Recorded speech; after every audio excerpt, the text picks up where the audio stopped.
Good afternoon.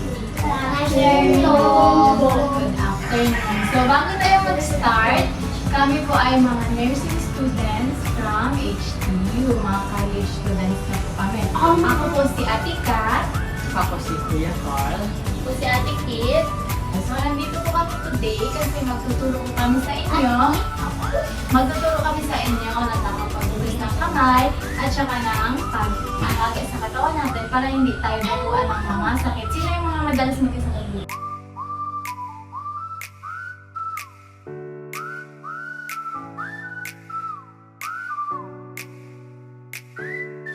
Ano sa tingin niyo dapat natin gawin para hindi tayo magkaubo at saka magkasipon?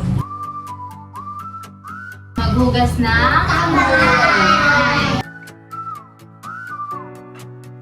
So bago po tayo mag-start, lagi natin ginagawa kahit nasa school tayo ay nag-pray. Sino marunong mag-pray? Marunong kailangan mag-pray?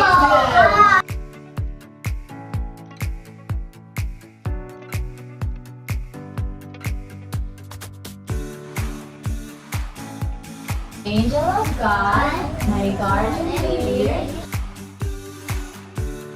ever this day, be at my side, to light and guide, to rule and guard. Amen. In the name of the Father, the Son, the Holy Spirit. Amen. Story natin, meron tayong dalawang magkapatid. Ang pangalan niya ay si Tonyo at saka si Sanya. Sila yung mga bata na nalilinis sila sa katawan nila. Palagi sila naliligo araw-araw. Tapos pag naliligo sila, gumagamit sila ng shampoo, mag-wash ng hair. Tapos nagsasabon sila na, ano sabon yung ginagamit pag naliligo?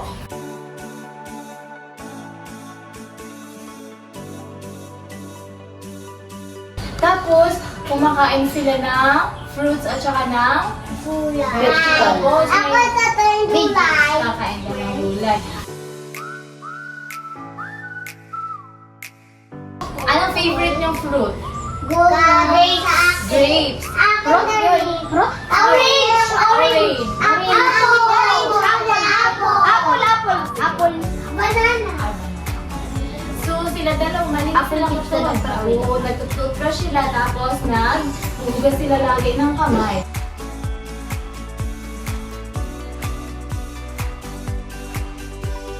Alagaan ang katawan at ang sarili. Para isama tayo lagi ng mama at ng papa natin sa SM, sa Robinson, pag wala tayong sakit. So, meron akong pictures na ipapakita dito sa inyo. Sa tingin niyo, ano itong pictures na to? Germs.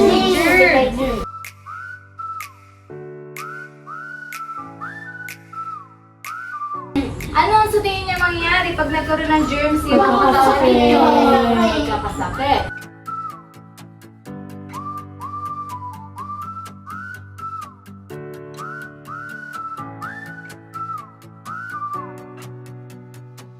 For example, madirty yung kamay mo. Naglaro ka sa lupa, magdumi yung kamay mo. Magiging ganyan yan siya. Tapos, pwede yung mga germs pumasok sa loob ng katawan mo at magkaroon ka ng sakit. Meron kang, for example, sugat sa tuhod kapag ka nadapa ka. Tapos, syempre, di ba may yung sugat ninyo? Tapos malalabas dito. Tapos lalabas dito yung kana. Tapos for example, naglaro ka sa labas, di nalagyan ng lupa or ng dumi. Pwede yan magkaroon ng infection at yung mga germs dumami dyan. Yung contamination naman, kapag for example, yung pagkain na kinakain natin, o yung tubig na iniinom natin is madumi. Dapat ang tubig natin ay laging malinis. So, paano kaya natin sa tingin na makakuha yung germs? Saan siya pwedeng makita yung mga germs? Sa lupa. First is pag person-to-person contact. Umubo ako. Kasi hinawa ko kay Seb yun. Tapos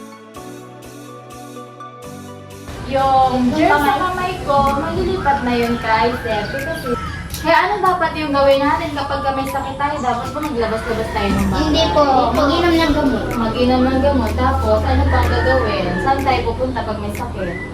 Hospital.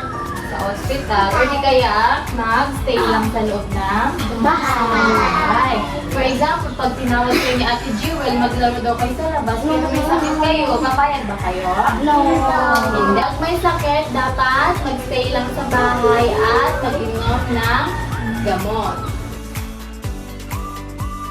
Kapag ka may sipon, pag papasok kayo ng may sipon, laging magdadala ng Face mask. yung face mask or ng pamunas ng sipon. Ano pamunas ng sipon? Towel. Tsaka tissue. Tsaka tissue. Very good.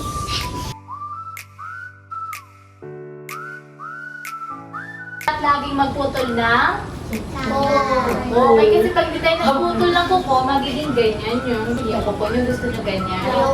Wala. Parang makikipaglaro sa inyo kapag ma-dirty yung kamay ninyo. Yan. Tapos, kailangan lagi tayong maghugas ng kamay. Okay lang naman mag-share ng bottle, mag-share ng gamit sa ibang bata kapag walang sakit. Pero kapag may sakit ka, mas maganda kung magdala ng sariling bottle or na pabigan. Ituturo ko sa inyo kung paano natin nakukuha yung mga germs, yung mga infections sa pagkain, sa tubig.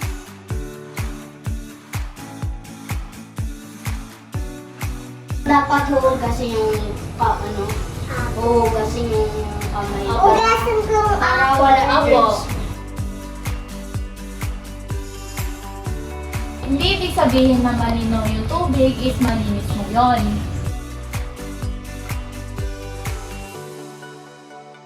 Malinis yung water. Tubig namin na hindi ko iinumin. Opo, dapat hindi natin iinumin. So, ano pa yung dapat natin gawin para maiwasan natin makaano ng mga practice din natin na maggamit ng kutsara at tinidor.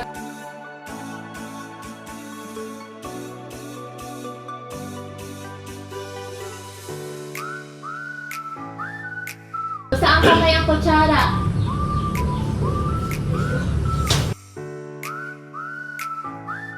Kabila, Seb. Dito nga rin. So, dito po sa kanan yung kutsara. Tapos, sa kaliwa naman yung tinidor. Ayan. Very good. Malinis yung kutsara at malinis din yung lamesa. Para na hindi natin makuha yung mga sakit. Kung may ginagawa tayo, gusto natin mabilisan, ay pwede na to.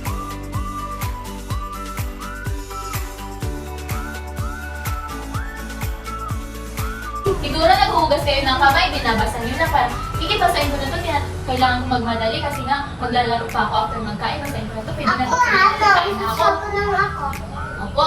O kaya naman, ginaganon-ganon lang para mabilis. Sino dito naghugas ng kamay bago kumain? Ako, gusto may. Wow, naghugas ng kamay. Sino dito yung malinis yung ngipin? Check nyo nga yung isa't isa. Check nyo nga. Malinis? Ah, good. Very good. Nagaling ko may.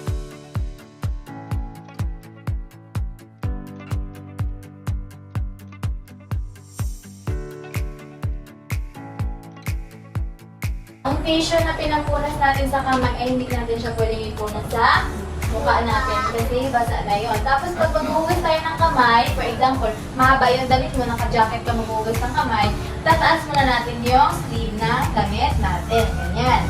Tapos, if meron kayo, for example, may watch kayo na suot, may mga sing-sing, or may mga bracelet, pag maghuhugas tayo, tanggalin muna natin. Makaka tayo ng happy birthday na 2 beses. Meron na kayo kumanta.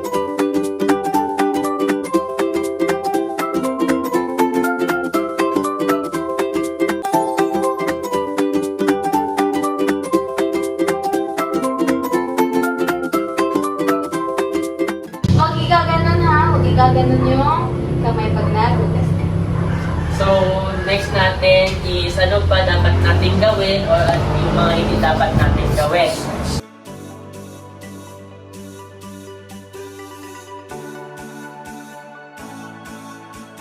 So, ano nga ba yung pwede natin gawin para maiwasan yung mga infection at contamination or maiwasan yung mga germs, mga bacteria. Proper food handling, kung paano natin i-handle yung mga pagkain.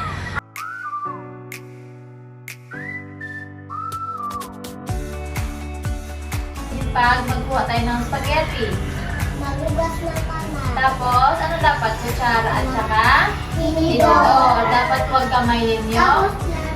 plato. Huwag kamayin yung pagkain kasi mabilis mapa. Yes. Dapat malinis din yung paligid natin. Katulad na lang na mga laruan nyo, kailangan malinis din siya. Tayo, hindi lang tayo, kundi yung mga kasama rin natin sa bahay. Naintindihan po? Magsuot ng face mask or di kaya lagi mag-alcohol ng kamay. So, dapat lagi kayong may alcohol sa bag ninyo or kaya sa bahay ninyo. Tapos, meron din kayong face mask or di kaya tissue or wipes.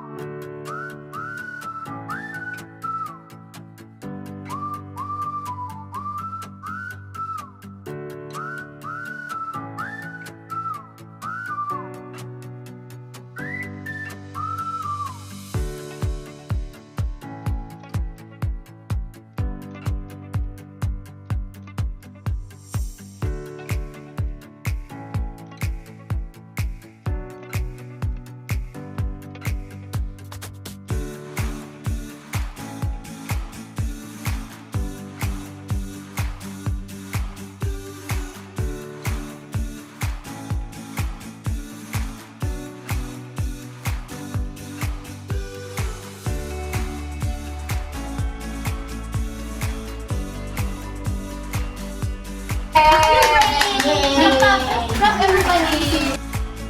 4, 3, go! Thank you, Mama!